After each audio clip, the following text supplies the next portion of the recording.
Many things happened, and then, as you saw until now, most of the changes concerning nature in Switzerland and Swiss landscapes these changes were in the minds and in the consciences of people.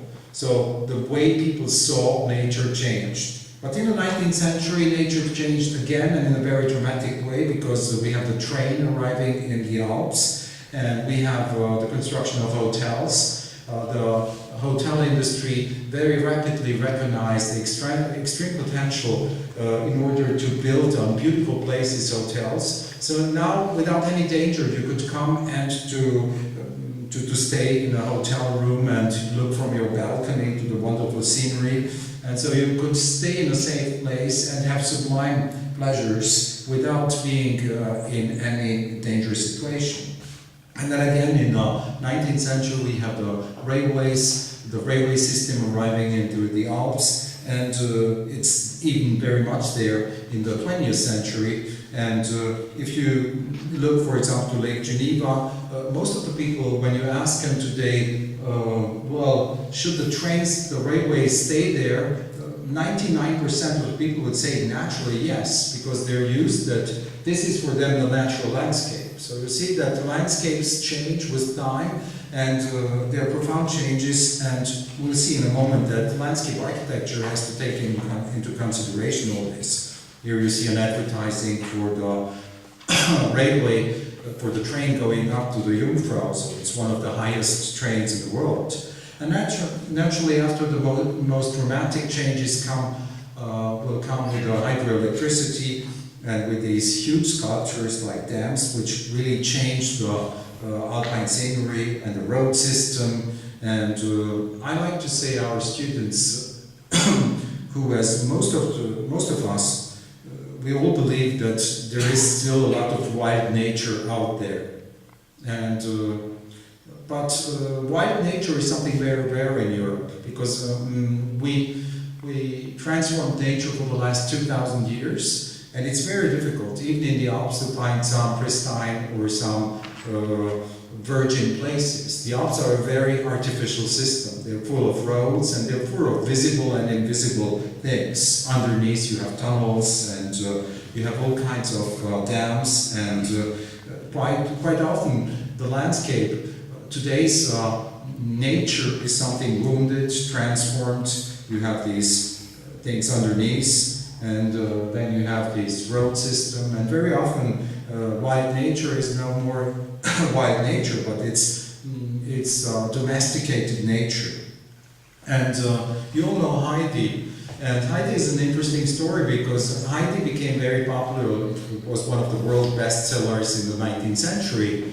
And Heidi, this novel wrote by which a writer, a woman of Zurich wrote, and which became so popular, it became a sort of world bestseller at the same moment when the Alps and alpine nature was definitely destroyed or transformed. So when the road system, the trains and hydroelectricity transformed nature, at the same moment this myth became extremely popular, because you remember Heidi leaves the city where she lives, and she will go to live with her grandfather, and the grandfather means milk and pure air and the contact. It's very sort of New Arcadia. It's the same New Arcadia which Haller in the 18th century identified with the Swiss Alps. But Heidi is completely false. It's a sort of fake Arcadia. But it became very popular, because at the moment when people destroyed or transformed nature, they wanted still to believe that nature was somehow pure. And so you have people coming today, every year you have between 5 and 15 teams coming and doing this, mostly quite horrible Bollywood films, you know, and they love to come there into the Swiss Alps, because they find this is the ultimate beauty, because they think nothing is so pure as the Swiss Alps. But as we saw before, the Swiss Alps are no more pure. They're man-made, they're transformed, they're artificial, they're artifacts. So there is no more something like Swiss pure nature. And a very good example and the symbol of this is the Matterhorn. I think most of you know the Matterhorn, even if you haven't been there, if you haven't been in skiing in Zermatt. And this became the quintessential Swiss mountain. Let's not forget two things. First of all, this mountain was identified as particularly ugly until the 19th century because it has no vegetation.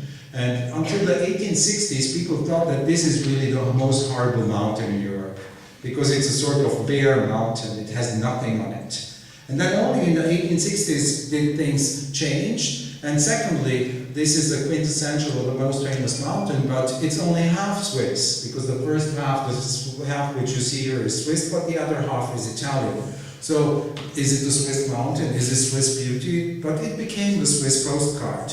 And Ruskin was very interested in it, and in Mountain Painters he wrote a lot of stuff about the beauty of this singular mountain and its sculptural form. And he made the first photograph of the Matterhorn, or Cervino, or Cervin, and then it was popularized but the Matterhorn is this, but this is a Matterhorn too. And the one guy who saw the potential of the Matterhorn is naturally Walt Disney. And if you go a lot of Disneylands around the world, you see full Matterhorns. And so, what is the real Matterhorn? And can we really still see and enjoy the real Matterhorn? Because we saw so many images of the Matterhorn that it becomes very difficult to have a sort of natural reaction to the Matterhorn. And so this is a postcard. Well, it may be very beautiful, but at the same time we have the artificial Matterhorns too. And then we have this incredible marketing idea that you can even eat the Matterhorn. So this is the idea of genius, to take a chocolate and to transform it. So today you can eat the Swiss landscape. But if you can't eat the Swiss landscape, then landscape and nature and the Alps become something, if you can eat it, it becomes a product, it becomes objectified, it becomes something which is no more natural, but it's cultural, it's transformed. So it's very, very difficult and can ask ourselves, do we still have a possibility to a direct access to nature or not? And what does it mean to, what is nature today in Switzerland and in Europe and in the world? And how do we react with nature and to nature? And how do we work with nature as architects, as landscape architects, as planners? What does it mean what do we speak about when we speak about nature? And I think something which some people who understood this very well were maybe, I could have given you some examples of architecture too, but I like to show some engineering, because I think the engineers, especially some civil engineering in Switzerland, was very interesting, because we see that these engineers, there's a school of engineering, and they understood that when we build something, and when we design something as roads in the Alps, we are in a very complex environment, and at the same time we have a lot of responsibilities. And I think, therefore, you may have seen in the exhibition we have even one poster showing the work of your concept, who is a very interesting figure. He worked with Peter Zumthor, and he became one of the most famous engineers, I would say, worldwide. And he builds these wonderful bridges, like the new Via Mala bridge in the eastern part of Switzerland. And I think this is interesting because it's not only landscape architects who do the landscape architecture, but sometimes engineers do it too. But they show that the relation with nature is something extremely complex. And if we look to their design, we see that they were both aware of the place where they will build something, and at the same time they wanted to be present there in a strong way. So all this all these were some elements I wanted to put together in order to speak about the exhibition, because to be an architect, to be a landscape architect in Switzerland, is naturally to have a relation with the country and its history and its sites. This doesn't mean, again, it's nothing nationalistic. I spoke about Christophe Giraud before. He's a Frenchman. He was even the director of the School of Versailles, and he moved to Switzerland 12 years ago. But for us, it's a very, very simple fact to find him perfectly Swiss because he works in Switzerland, and it's not a problem of a passport. It's more of a problem of, or it's a more of issue of a worldview and of methods and of how you work. And therefore, I think the three concepts we try to highlight in this exhibition are linked to the things I tried to explain before. So what are these three concepts or general ideas? And general ideas, this means that there is no such thing, and happily so, as a school of Swiss landscape architecture. A school of Swiss landscape architecture would be something very dangerous. This means everyone does the same or more or less the same. There is no such thing as a school, but there are some general ideas which people share.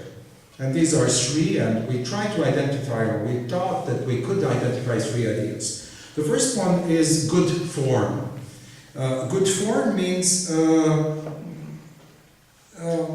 looking always for simplicity. I'm sure you know, and I'm sure that I'm not the first one who tells you this, look for the most simple solution which you can find.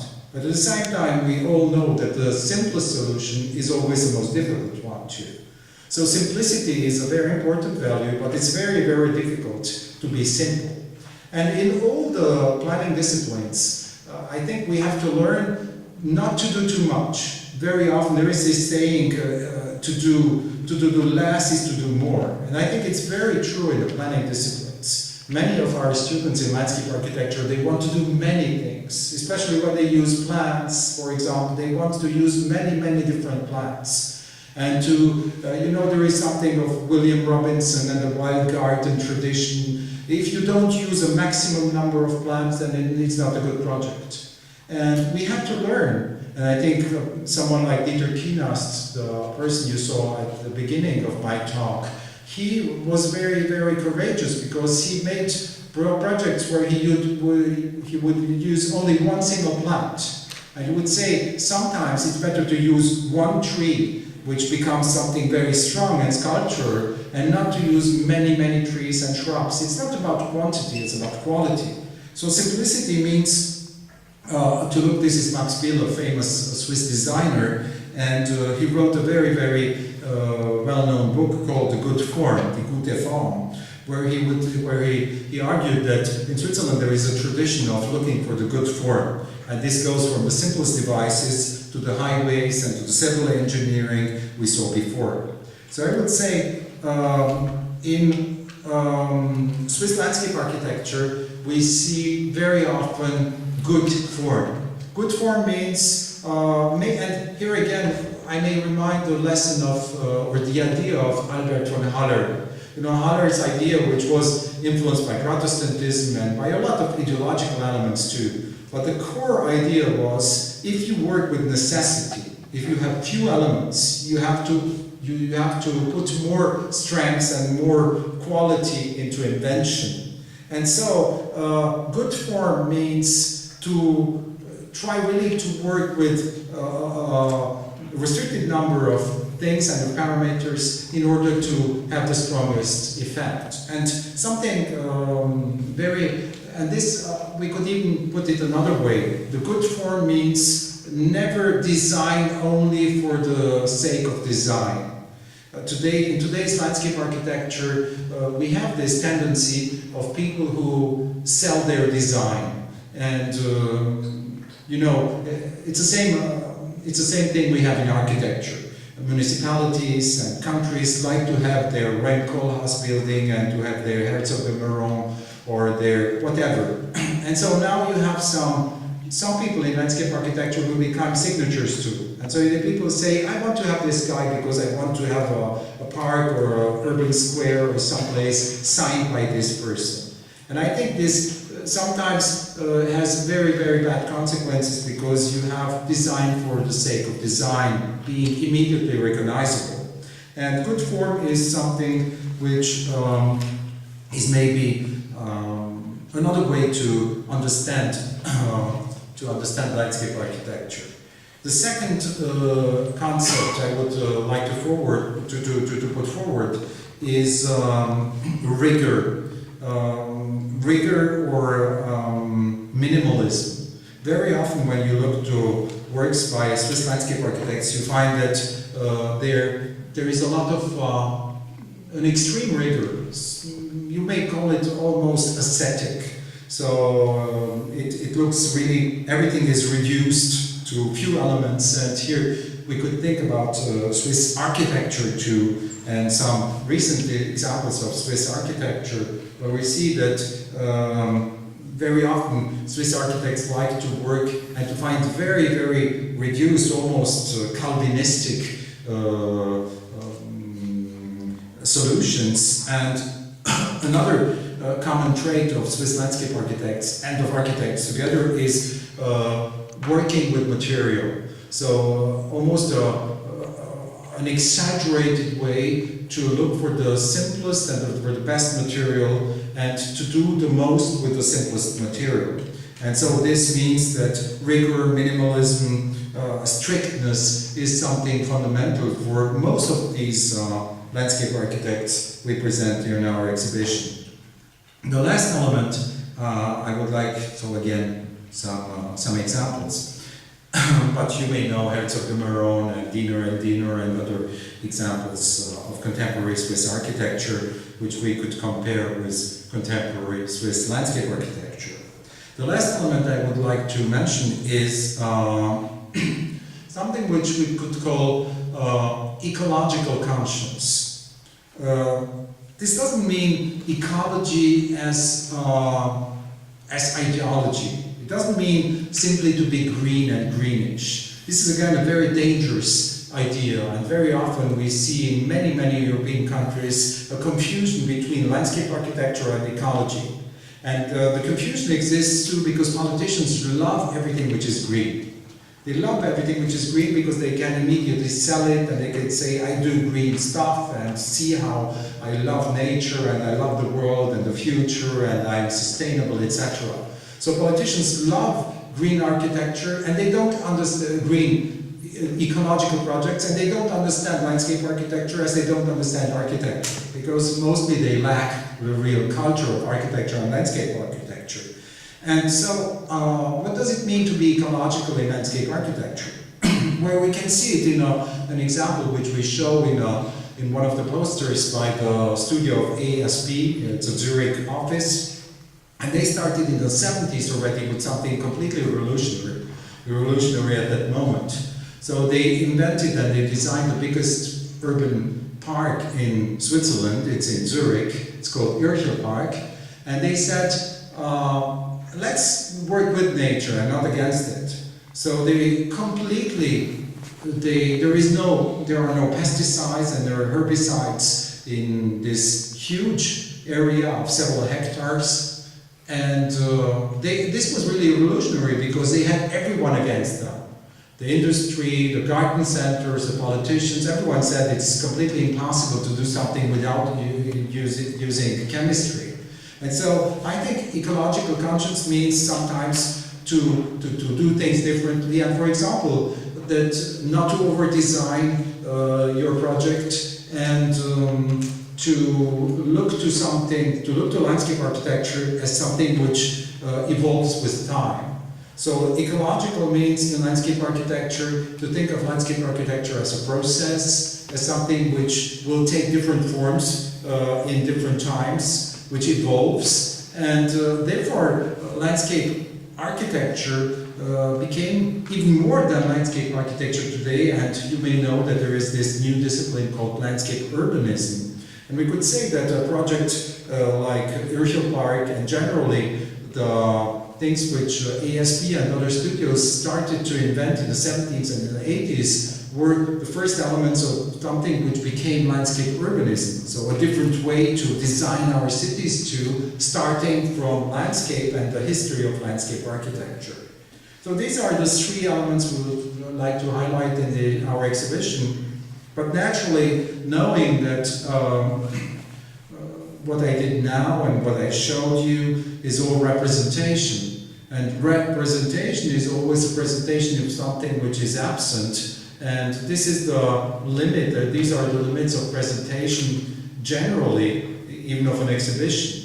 In reality, we should go there and to see these sites and to penetrate them and to see how they work. And I think most of the places we show in our exhibition work quite well. So ultimately, it's really the public, and it's the public success of these places, and the fact that they are that people really like the places and the projects, which is the key of their success. But the key of their success, and there is a paradox there, and this paradox is maybe the last element I want to speak about. It's the problem of visibility and invisibility. So maybe a landscape architecture project, which works very well, is something which works well. You don't see landscape architecture when you look to it. So the whole design process disappears and it becomes a place and it looks as if it would be natural. But we all know that it's not natural because it's man-made and it's because of part of a very long history. So the idea is to show, to give a little visibility without entering something which becomes a star system, without name dropping, but to let you know. And when I say you, it's not only you here today, but even this is very true for Switzerland too. Most of the people in Switzerland, and included people in architecture schools, don't know this tradition. So we want to let them know that this exists and that landscape architects may become important partners for you. Thanks for your attention.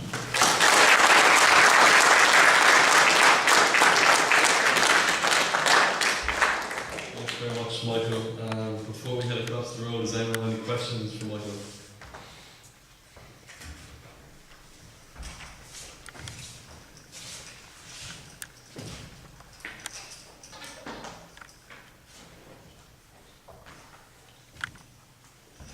Okay, I'm sure we'll have. Yeah. Say, there seems to be very similar things going on with Swiss architecture and Swiss vernacular architecture. The idea of landscape being very important in Switzerland seems fantastic, and it's a pity that I don't think it's adapted enough here into our modern architecture. I was thinking, are there many planned towns in Switzerland now to bring back maybe a Swiss vernacular? It's interesting you said about the chalet being a really modern idea of a romantic form. In a similar way, you saw yourself, Irish cottages are a romanticisation of the Irish vernacular, and it's only in the turn of the century that the Irish cottage became famous for being something that was wanted and desired. The modern examples of planned towns in Ireland are few and far between. Shannon is one example, and it might not be one of the better examples, but in Switzerland, are there any new planned towns that would show maybe a more direct engagement with Swiss landscape, but that would show like the forefront of new architecture in Switzerland? Are there any new planned towns like that in Switzerland?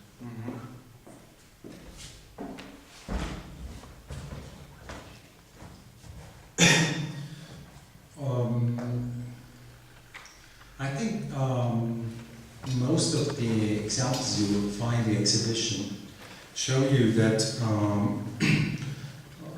the people who were in charge with landscape architecture throughout the last 30 years had no difficulties to work with a contemporary architecture.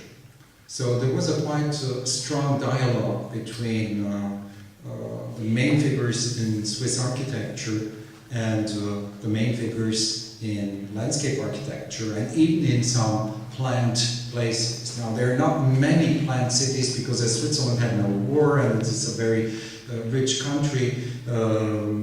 Construction, so you have a very long organic history, and there was no new planned city. But there were some places where still you have some places where you have the larger scale planning. And again, if you take the studio ASP, which you find in the exhibition, they worked at the biggest urban development project in Switzerland in the 70s and in the 80s. And there was a very interesting dialogue between which we would call the modern form of architecture and the landscape architect. And the landscape architect found ways in order to, how can I say, in order to design the outer space which became collective space. And again, we could even go back to Le Corbusier and some of his ideas where he said you have to densify a lot in some places in order to create a lot of open space which becomes collective space. So this is one of the examples you would find. But you don't have huge scale planned cities in Switzerland, but you have some urban projects which are quite important. And there you have again really immediately an interaction. I think you could compare it the Swiss example with the Scandinavian example. For example, in Denmark you have Carl Theodor Sørensen, and Sørensen worked very well with some architects, and you have Sweden, Denmark and Switzerland have very similar solutions in the 70s and in the 80s.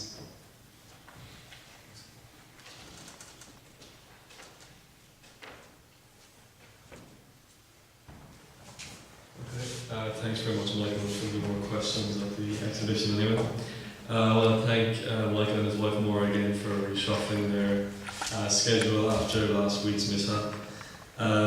Thanks to Sebastian as well from last year, who's not here, who actually organised the whole thing. We're just taking up over from him. So Dominic's going to launch the exhibition now over in Linden Hall, so we can head over there. Thanks.